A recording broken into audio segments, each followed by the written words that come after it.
Welcome to Career Crossroads Uncorked, a series of member chats inspired by good drinks and current talent acquisition trends. Your hosts, Hoyt and Gerry Crispin, break down today's recruiting headlines while reviewing a select beverage of choice with industry leaders and influencers. Join us for a drink and conversation. Hello, everybody. This is Hoyt with Career Crossroads, and this is another episode of Uncorked, where we pull together some of our favorite industry recruiting personalities and recruiting leadership to talk about the state of a topic within talent acquisition over a drink. And so I've, of course, got with me today Gerry Crispin. Gerry, say hello. Hello, everyone, and I'm thrilled today because we are actually combining both TA and wine in more unusual ways today, so it's great. Good stuff. And today's guest, we have Susan Hensley, VP of HR at E&J Gallo. Susan, you want to tell us a little bit about yourself and your role and what you do over there at Gallo?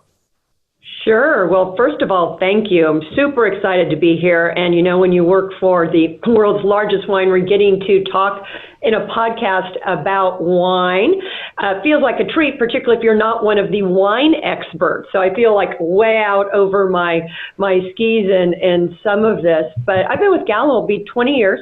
I'm currently Vice President of HR. I oversee all of our centers of excellence. So talent acquisition, total rewards, organizational development, and the partnership with Career Crossroads has been great. You guys have been unbelievably helpful and supportive as we've been searching for our new leader of talent acquisition. Former leader, you know, took a developmental role here at the winery. He's actually doing a big cross-functional move, and it's been such a terrific partnership for our talent acquisition managers and for me to get to know you. I feel really, really lucky. And then the way you set this up, that we're actually going to talk a little bit about wine and have the conversation over a glass of wine is a delighter to be industry specific for us. You want me to tell you a little bit about what we were thinking of trying today? Sure. Yeah, that'd be great. Okay, awesome. So as I said, Gallo's world's largest family-owned winery. We have 15 different wineries up and down California. Back in 2015, August 2015, we purchased Talbot Winery in the Monterey area, really renowned for awesome Chardonnay and Pinot Noir. And for today, we're going to be trying the Talbot Kali Hart Pinot Noir. So I know, Gerry, you are a wine lover and connoisseur. I am just getting mine going. I'm curious to know any thoughts. I pulled the tasting notes for it as well. So as I said, for a non-winemaker working in a wine company, it's always a little daunting talking about wine, but I'd love to know what you think when you try it. Well, you know, I really know that I have a kind of a minimal palate. You know, I don't have the kind of thing that a true connoisseur is able to get to. But I appreciate it and I love it and I enjoy it. So when I smell it, I can smell the cherry. It's fabulous. Yeah. And when I taste this particular one, I do taste the cranberries. It's obviously very fruit forward. Yeah. Pinot is not known for having extraordinary complexity like some of the other grapes, but, you know, it's not intended to. It's the opportunity is to have, you know, a fresh, enjoyable flair, and it goes with some light snacks and foods, and it goes with a lot of different kinds of things. So a lot of people do love it from that point of view. Yeah. You know, oh, I'm sorry, what, Chris? Well, I was going to say I got a taste, and I definitely taste the red cherries. Yeah. But I'm, you know, like Gerry said, you know, I don't have a depth of a palate. I mean, I remember wine being something one of my grandmothers used to drink all the time. Not terribly complicated or choosy. I mean, I think I even remember her maybe putting Sweet and Low in it at one point. So, not a terribly refined palate. In my house as a youth for red wine, but red and Pinot have sort of become my favorite. And that might have something to do with my business partner over the last few years. Yeah, might have something to do. We actively market about 100 different brands, if you think about it. And across, everyone has different tastes, different things they like, different price points. You celebrate different things. And so, at the end of the day, it's honestly, it's what you like. I like this Pinot when we were talking about what we wanted, just because it is sort of soft and silky. And you're right, you've got the cherry. As I said, I pulled the tasting notes. Gerry, you nailed it in terms of some of the crushed cranberry, a little bit of red currant. So it's nice. It's just after lunchtime here at the winery, and today's Food Truck Thursday, and I knew we were going to have the Kali Hart, and it's Slider Day is our Food Truck Thursday. So in doing a light pairing, I managed to pair mine with a steak slider. I gotta love that. not bad. So let's keep drinking this and keep talking about it a little bit as we go through. But I know the other half of the conversation we'll have today is about a recruiting topic or a TA topic that's important. Susan, I think you had mentioned something of interest to the teams at Gallo right now is branding or social media and management work. Do you want to expand a little bit maybe on sort of the journey at Gallo, and we can kind of dive into what Gerry and I are seeing and what you guys are sort of experiencing right now? Sure. So if you think of the journey at Gallo, right, it's an 85-year-old family-owned company that's always been really, really great at marketing wine and wine brands. However, as the digital age really started, say maybe like 10 years ago, if you think of where we've been in our recruiting journey, and then fast forward to like 3 years ago, the need to really market yourself and your employment brand just exploded. It changed with what talent could do, and it's tricky for what is basically a very, very private company. If you think of where we speak, where we come from corporately, we've always let the various brands speak for themselves and marketed there. And when we developed within our talent acquisition team, several positions that are all about the employment brand, brought them in. So we needed to view this journey very differently than how we had viewed it before.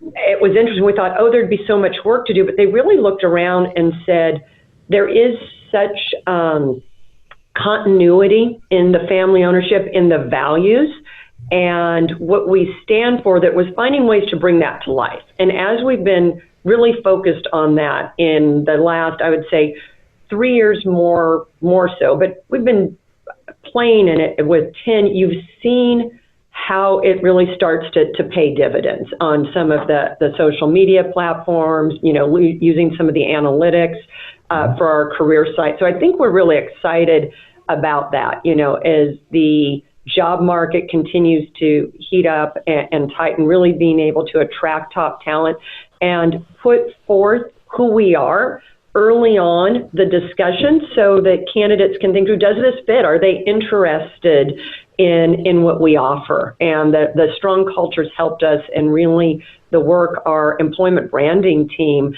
I think it's making it, we joke that our tagline is perfect pairing, right? Gallo Careers Perfect Pairing, but it does really, really help in that sorting process. So we are particularly excited about that. I think it's great. I love working the analogy in terms of wines as well. When you talk about, pairing an individual to a culture, you've got all kinds of potential for how you can do that and become much more transparent when you think about, the culture of wanting the wines to speak for themselves and be transparent, and for people to touch them, to taste them, to smell them, to look at them. You want candidates essentially to do the same for your culture so that they can identify those things that resonate. And some may be ready for it now, some may be ready for it later, and some probably should be taking a quick look and saying, I want to drink your wines, but it's not for me. Right. Exactly. There's, to keep going with the wine analogy, there is really something at any taste and at different life stages. As you think about a career at Gallo, as I think about it, I'll be here 20 years. I've done a number of things, even rotations in Asia and finance and operations and strategic planning. So we've hired for the long term. Wine is a long-term investment. It's a privately held company. So we're not thinking on quarter, right? We're thinking about a long career and what are the needs for a long career. And I'll play just one more minute with the wine analogy because you inspired me there. If you think of how your palate in and of itself has evolved, right? You start with really easy drinking and simple wines. And if you find you enjoy it and you start to understand the power of food pairings, different things, you become just over time much more sophisticated, very similar to a career. And we do so much recruiting at sort of that college and entry level. It's that concept of being able to grow and develop, over decades, quite honestly. Yeah, I think I like the pairing analogy because I think it also carries something forward from an employer branding standpoint and delivery that a lot of times gets overlooked, and that's the ability to deliver a clear message that allows people to easily opt out. So it's not all about attraction and pulling people into your organization, but it's really about letting people see some clarity in the organization that they can go, oh, yeah. I'm definitely not necessarily going to be a match for that, or that's sort of not my thing. And I think that's an easy step for most to overlook, especially those that are kind of young in the game in terms of trying to get that brand and awareness out there around their culture. You bring up such a great point, Chris. Our values, I think everyone talks about their values, so we're not unique in that way. I think we're unique in the stability of them and the sorting that occurs. One of the values is humility. And when you know the family, you see that play out. But how it plays out as an employee, because many prospective employees, candidates haven't seen that as a value. How it really plays out here is that willingness to learn from others. And it's that sense, we'll describe it, is if you like to come, if people build on your idea, this is the place for you. If you need to be the person with the idea, this is not the place for you, right? It's that deep collaborative building. And it's really interesting, particularly at certain stages when you talk to it, there are people who really do sort of want to come up and be able to choose a path that is much more individualistic within a company and have a high sense of ownership. Others who are very comfortable with having people build and build and build. So at the end, it's a conglomeration. It's a good sorting for us to really talk about that value more uniquely. Yeah. So to the wine for a second. So Pinot. If I'm not mistaken, and granted, I'm a budding wine snob. So I'm doing my best at my wine snobbery, but isn't Pinot wasn't there a movie made about Pinot? Was that the Sideways movie? So it was the Sideways movie, and it was what I call Pinot positive. I believe it was Merlot negative. So you got to recognize we love all varietals because there's something for everyone. But yeah, as I remember Sideways, it was a Sideways phenomenon. It was crazy. We own a couple wineries down in the San Luis area. But yes, I think there were many ways he phrased his feelings about, I think it was Merlot that he disliked, and it was all about the Pinot, right? I think you're right. Yeah, I think he had some colorful phrasing it was Paul Giamatti, I think, if I'm getting the name right, the actor, but he was not a fan of Merlot drinkers, if I remember right. No. It is so funny because, Merlot definitely has a place and a fan base. But, oh, my gosh, after that movie, because, as I said, we do have two properties down there in the area, Bridlewood and Edna Valley. But it was crazy. It takes a small independent film sometimes, and it takes off. So, yes, good memory. One of the things that just because we have you and really everything falls under you in terms of HR. So this whole issue about from the human resource side of things is when you are really looking at the future of your workforce, the emphasis that you want to place on either buying individuals or building them long term. And I think that Gallo seems to have a very strong focus on the building side, and so that's a key issue. But how do you manage that? Is there a way for, from the HR side of things, to be able to bring both TA and development together in a way that says we need to be able to hire people not just who can do this job, but who we can build not only perhaps even in a given function, but be able to help cross them to other functions? Because obviously you've done that. Yeah. No, I appreciate the question. And when we interview, we actively think about 3-4 moves down the road. I mean, our CEO, Joe Gallo, is amazing in his belief. And like I said, I've personally seen it play out. You see it play out all around us, that people should come in. We're a really vertically integrated company, and the ability to do lots of different things and feel like you have had 5 different careers without ever having left the company has been really, really appealing to candidates. Now, I think most candidates, when they get hired, think, oh, they'll come for a few years. And then all of a sudden you turn around and people have been here 10, 20, 30. There's 2 folks on my team who are celebrating 40-year anniversaries. And it's really an amazing thing when you think about it. But with that kind of longevity, you have to integrate. And the entire time we're talking to people who are thinking of joining the Gallo family, we are talking about long and fulfilling careers, whether it's in a function or whether it's moving cross-functionally.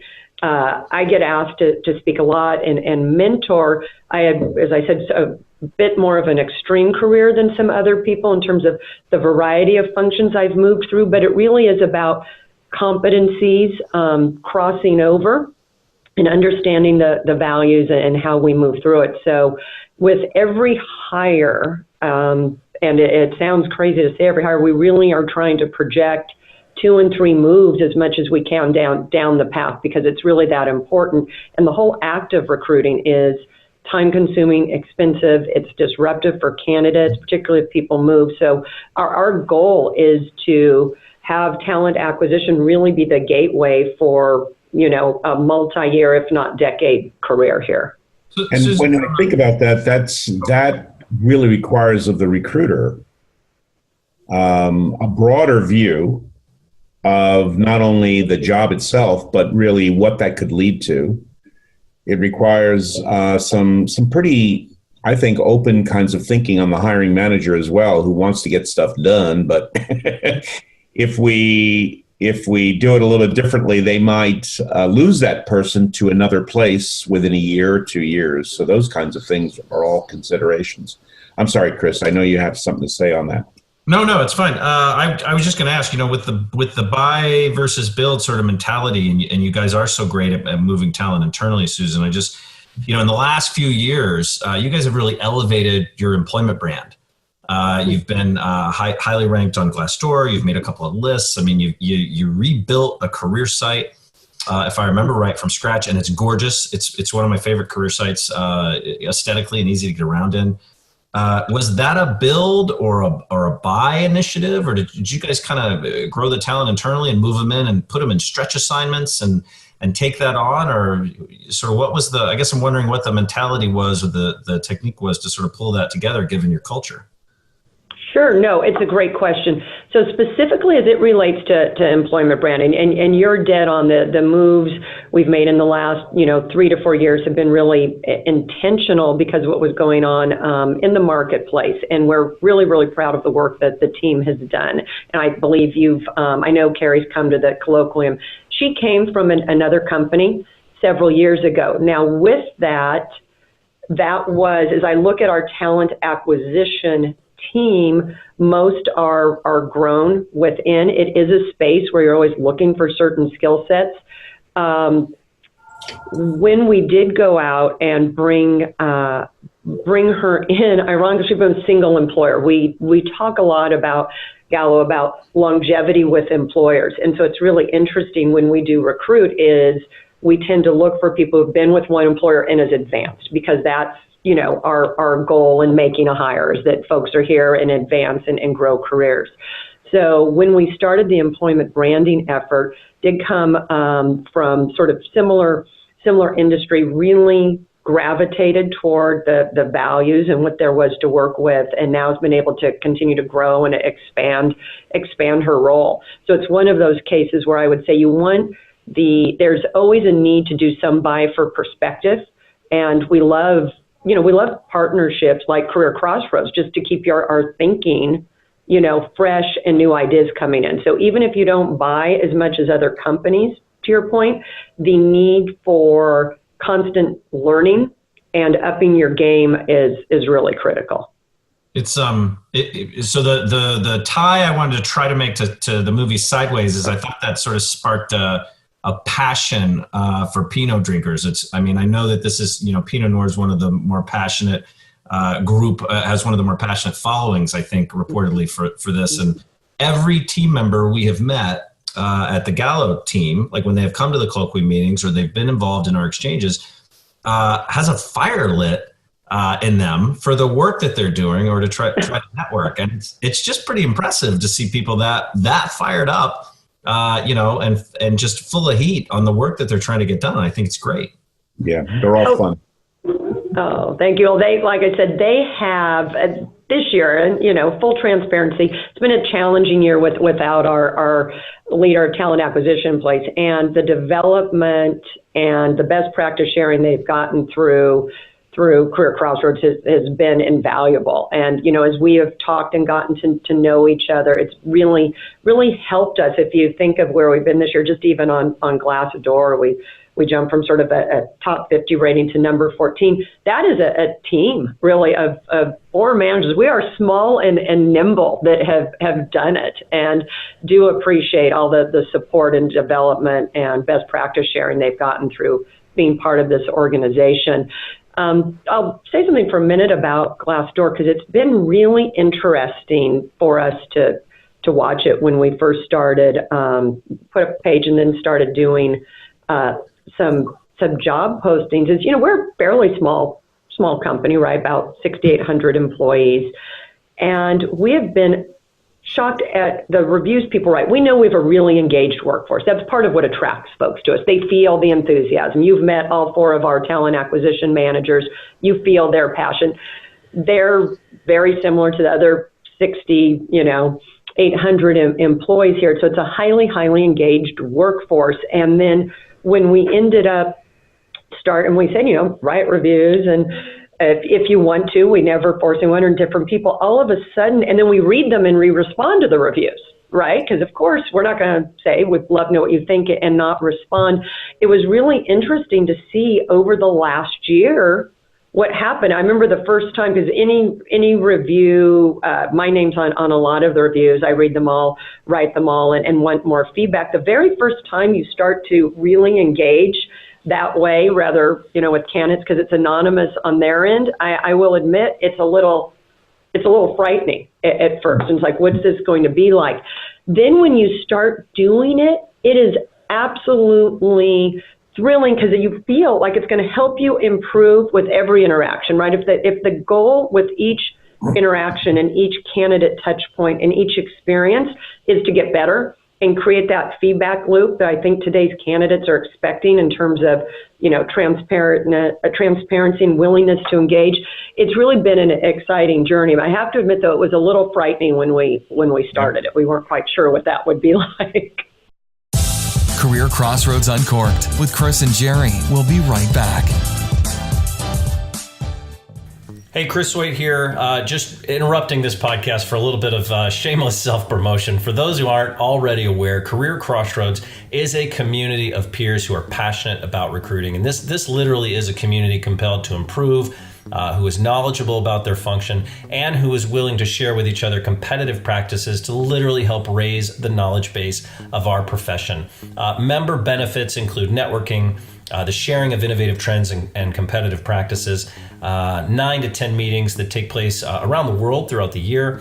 Thousands of vendor reviews, exclusive discounts for our members, and a pretty extensive research library and meeting content archive. Obviously, content like this podcast show, and even recruiting jobs that are posted by our member companies. And those member companies number in excess of about 110 member companies and brands. So just a tremendous amount of value that comes out of that. We are constantly studying the recruiting landscape, and it is a labor of love for Gerry and I. It's never a job.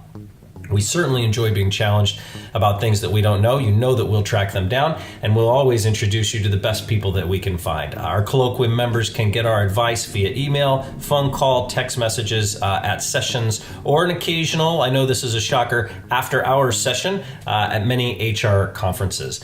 And it's also, the content out on the website now is no longer just exclusive to CXR members. You can become a site member for free.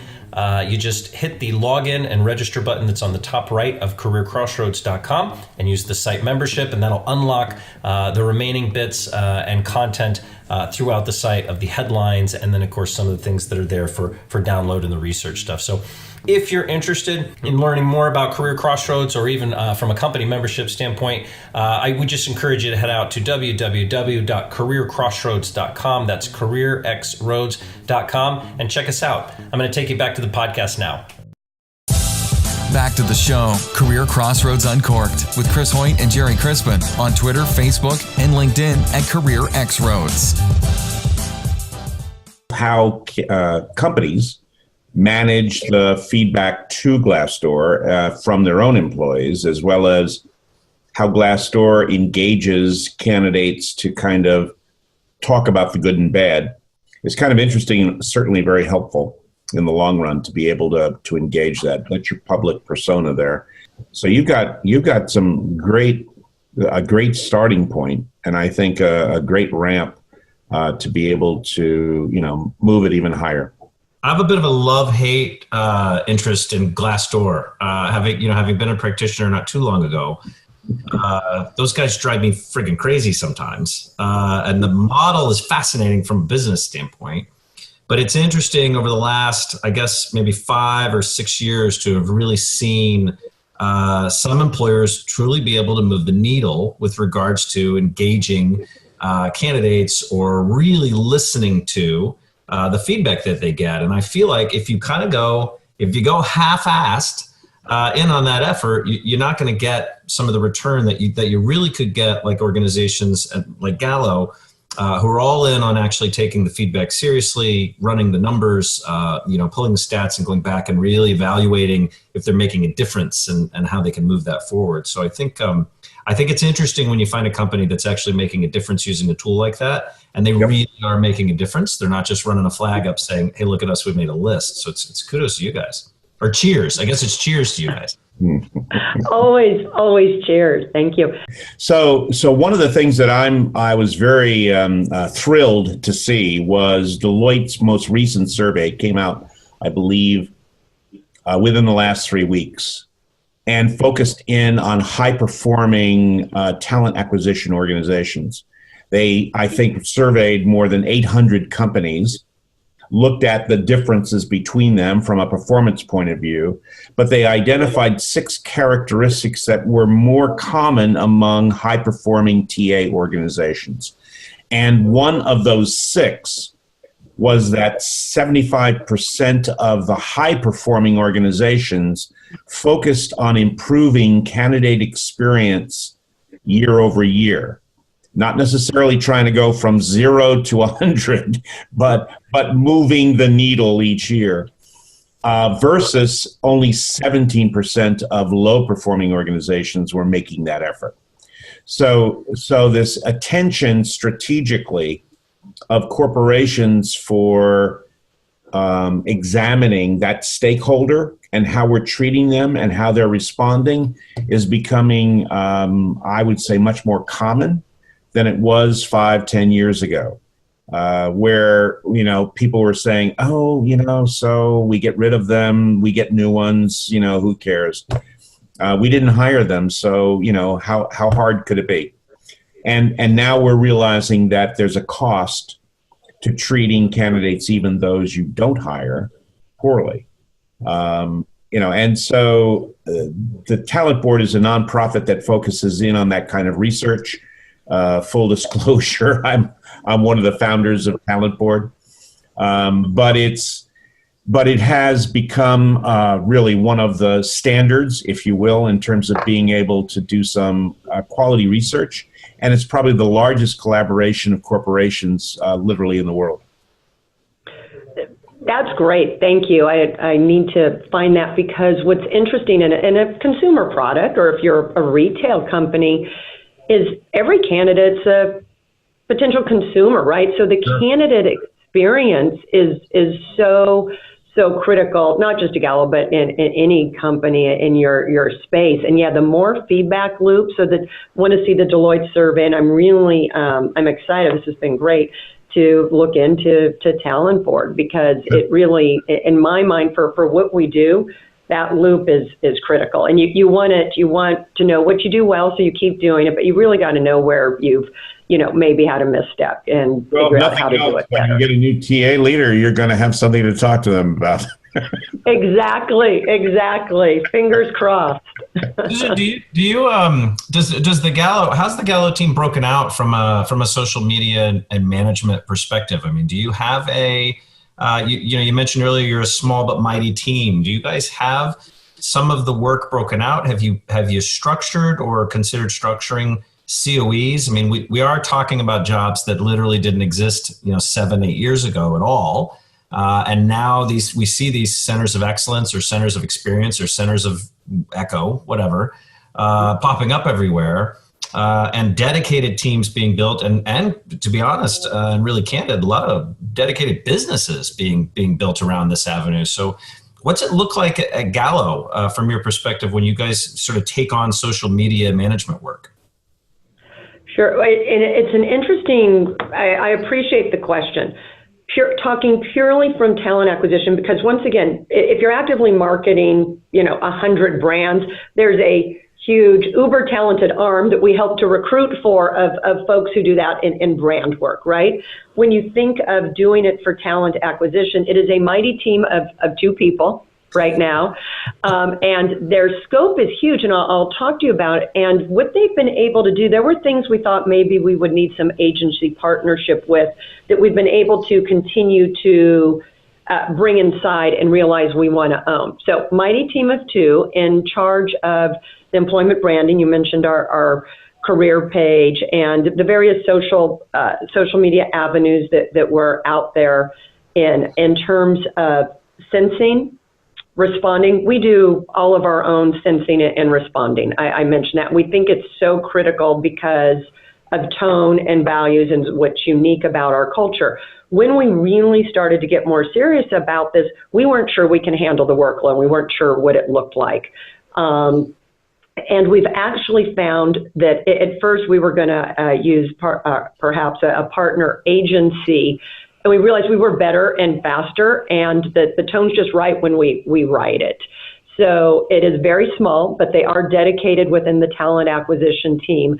And the other natural synergy we found, so their scope continues to expand as our employee resource groups are growing and taking on a lot of energy, and there's much more we want to do with it. We're really, really excited. We have 2 more ERGs launching. There's so much interplay in our company, at least, with our diversity and inclusion initiatives and employment branding and social media, that they've gotten really involved with working with and supporting our ERGs. And I would not have necessarily seen that synergy if we had done this 1 year ago to where we've evolved now. And so I joke that the mighty team of 2, we've just put more work on, but it builds if you're thinking of how we're doing profiles and articles and videos. And when we're doing the analytics of where people hit on our pages, we have a really diverse population that we do want to showcase in various careers. And so you see that as they're supporting and working with our employee resource groups.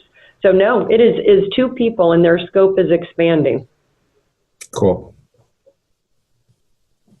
So what do you think the biggest challenges you guys are actually facing now from an employment branding perspective? I mean, you seem to be on a bit of a roll.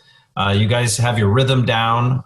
You've got your small but mighty team pushing forward. You guys are making changes that are making a dent in the business for you. What's next?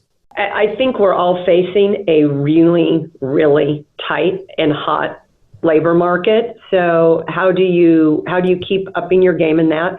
Our business is constantly innovating different skill sets that we need. How do we support really the winery's growth and growth goals? I've been asked that question a lot, and it feels like, to your point, there is a lot that feels like it's been working. The minute you say this is working, we're okay, it slips away from you. So we have a completely full slate. We're exploring different uses of AI. There's always things on your career site that we want to get to. I think it could be so much more user friendly as we use AI, chatbots, more videos. We're always working with helping potential candidates understand our location, right? We're in the Central Valley of California.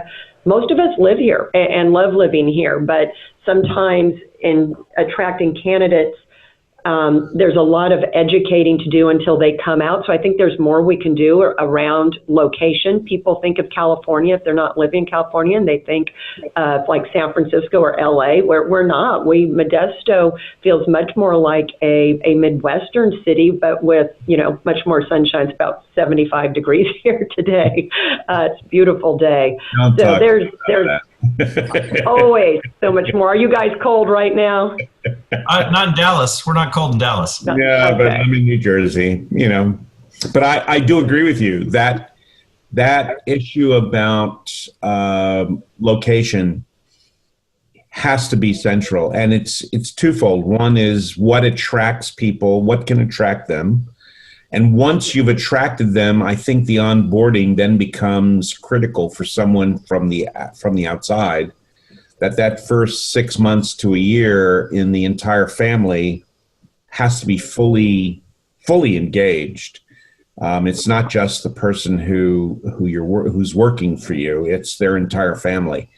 And if there is a way to expand that and provide something really cool around that, then you've brought them in for life.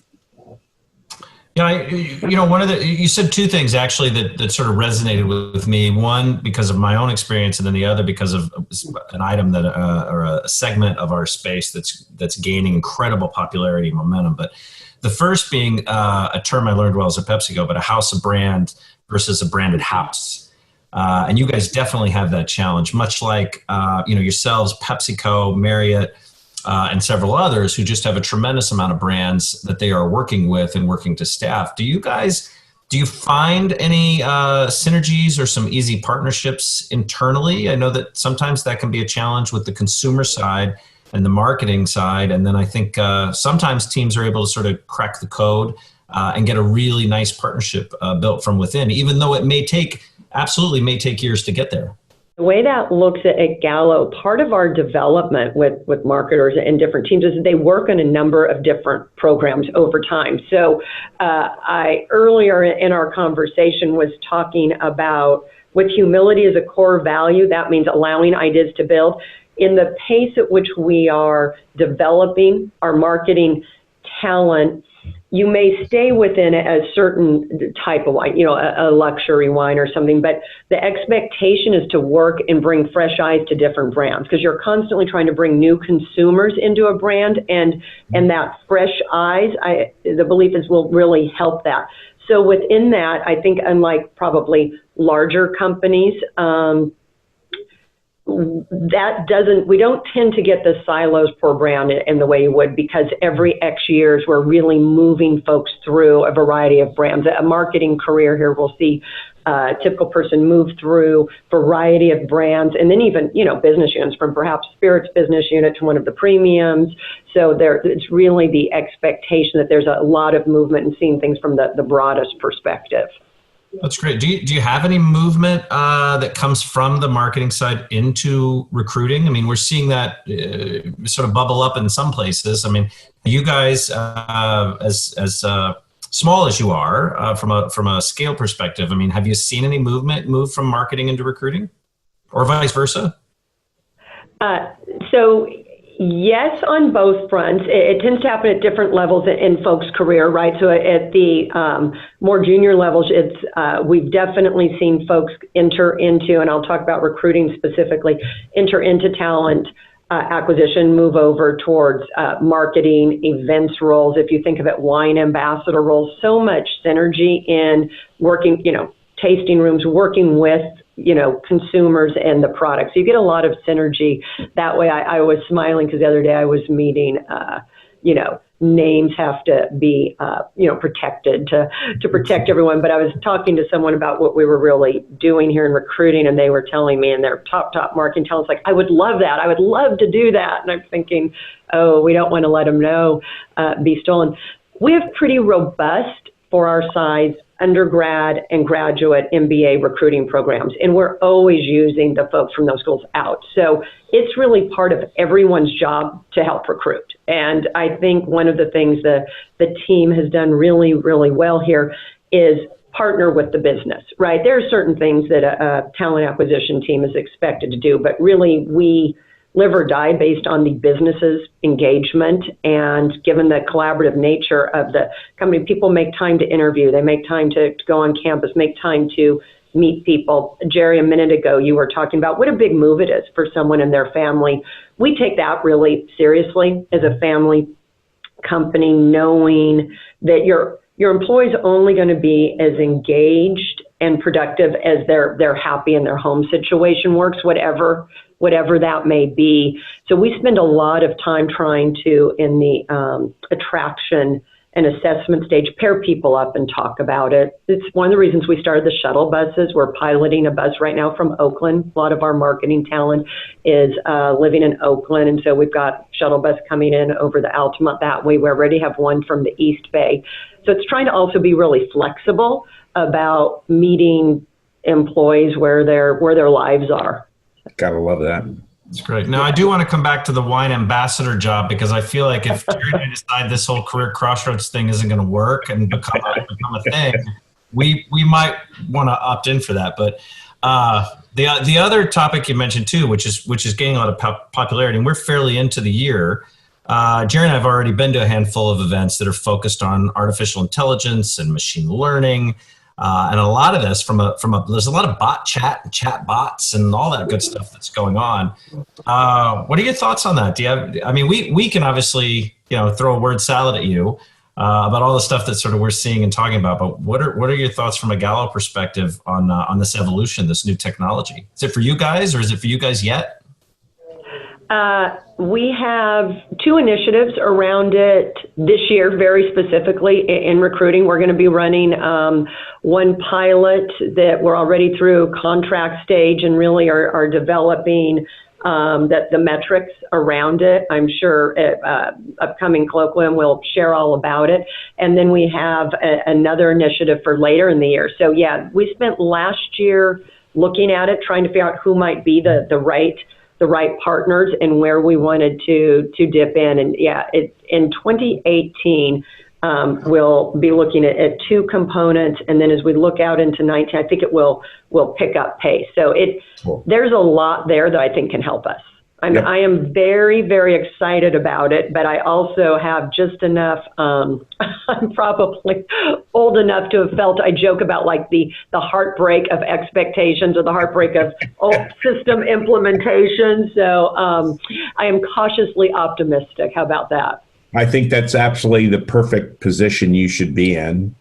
Encouraging the people who have to do all of this and execute on it, to make it work as best they can. And then early failure is a very important thing to understand, so that we get the hell out of it and recoup what we can and start over, because the goal has not gone away. But the tools may evolve rapidly enough that we learned enough that now next time we can make a better choice. Yeah, and I think this has been such a hot topic. So our members, for the listeners who may not know, at CareerXroads, our members actually vote and elect what the topics of the following year should be. And bubbling up to the top in the forefront was the topic of bots and AI. And so Gerry and I put together a colloquium meeting. We'll be doing it in Boston. It's on the 23rd of April, and it's at the Converse headquarters. Converse is hosting, or Nike Converse is hosting, and it is automation and innovation, so recruiting automation in that topic. And we're pretty excited about that, and that just continues to gain momentum. So we're really looking forward to that. I expect we'll see some Gallo folks out there. I just wrote it down. I'm going to check with the person in charge of our pilot. So as we wrap up, I'll be walking out to make sure he is registered for it. That's cool. And then of course, we expect that he'll be able to share what he's got. And then we'll get other companies to do the same kind of thing. So we know where we are in today's time frame. So that's kind of cool. Yeah. So in the spirit of sort of wrapping this up nicely, I got to tell you, I'm on my third glass. I'm feeling pretty good about this pinot. Am I imagining it? I feel like I'm getting, and I'm awful at this, so please don't judge me if I get this wrong. But I do feel like it smells like oregano when I take is this am I getting an Italian thing out of this, or am I just hungry? You know what you conceivably could be getting? So I wasn't so much. I was waiting for one to say drunk. Gerry, are you getting any of that? No, I get a little spice, a feel to it, but I'm not sure what that is. And I don't have the words. You know, it's wonderful. And I think sommeliers have to learn a lot of funny words to be able to describe what the hell wine is. I don't know where they come from, but they must be in the back of the dictionary somewhere. I just don't have them. Yeah, it's so when thinking about what you could be getting, Chris, I just took another sip, is some of the French oak from it. You know, I was going through a taste note, so it could be that. There's, you know, you've got the ripe fruit, a little bit vanilla, but French oak. But once again, if you've enjoyed 3 glasses, then as long as the word enjoy is in there, you're in good shape. It's no problem. It's no problem. It's delicious. It is. And for those who have followed us this far, that Talbot Kali Hart Pinot Noir, I have 15. What do you have, Chris? Is yours 15? Actually, so I have 2013. See? And it's a pretty affordable bottle, actually. It is. It's under 20. Mine was under 20, and that's fine for me. Yeah, this is a great. While you're working, have a drink with your friends. Drink, obviously. Yes, exactly. As I said, one of the many benefits of being a winery. Yeah, mine, Gerry, is a 2015 too. So you and I are drinking the same vintage. Yeah, when we were doing it via email, I was thinking, wow, we're going to be all over the place. We'll see what we came up with. 3 different locations. Gallo is kind of hidden in the back on this thing, though. You don't know as easily that this is a gap. I mean, you are that far behind all of these things. Yeah. That, you know, the winery or the producer, et cetera, you're not up front on all of these pieces. So you have all of these, as Chris was talking about, these brands that are very independent, and are understood in their own right, not necessarily as a part of Gallo. Exactly. Yeah, candidates, and anyone, it's not just candidates, right? It's friends and family if you work in the industry, right? It's E&J Gallo Winery is the corporate name, and we do have Gallo Family Vineyards, and people may know that, but they're blown away when there's 100 brands, right? And they'll hear about the acquisitions, and as we continue, we have a luxury division which does, imports, through Italy, France, all sorts of areas, and it's just because each brand speaks for itself, and wine is so unique and, dependent on location, whether it's appellation or however you look at it.